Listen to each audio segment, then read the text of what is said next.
सामने हनुमान जी की शक्ति और विनम्रता का एक उदाहरण प्रस्तुत करने जा रही हूँ। हनुमान बहुत शक्तिशाली हैं। उनका पूजन इसलिए किया जाता है कि वो विनम्र बहुत हैं। जब लक्ष्मण को मूर्छा आई और भगवान ने सोचा कि उनका इतना बड़ा संकट कौन हरेगा। देखिए, भगवान सबके संकट हरते हैं, पर जब भगवान के जीवन पर संकट आया तो उन्होंने किसको पुकारा? उन्होंने हनुमान से कहा कि तुम जाओ और संजीवनी लेकर आओ। जब हनुमान आकाश में चले तो सूरज निकला हुआ था। सूर्य तो आकाश में होता ही है, दिन कभी डूबता नहीं है।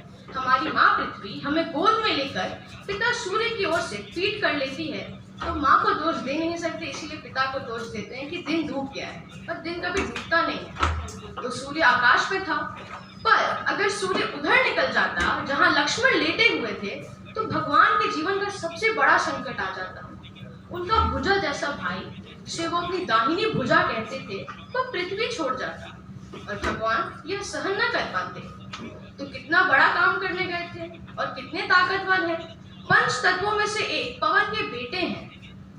सूर्य से मिले तो बड़ी विनम्रता से बात की। सूर्य से बोले कि हे सूरज, इतना याद रहे संकट एक सूरज वंश पे है।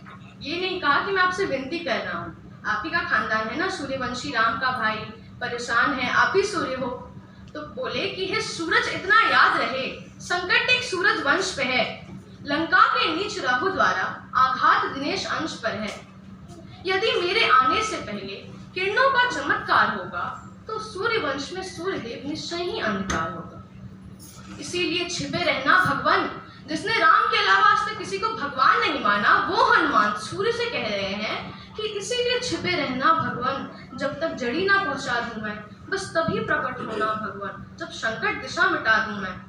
आशा है स्वल्प प्रार्थना ये सच्चे जी से स्वीकारोगे, आतुर की आर्त अवस्था को होके करना निहारोगे।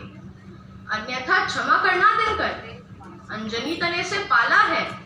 बचपन से जान रहे हो तुम हनुमत कितना मतवाला है।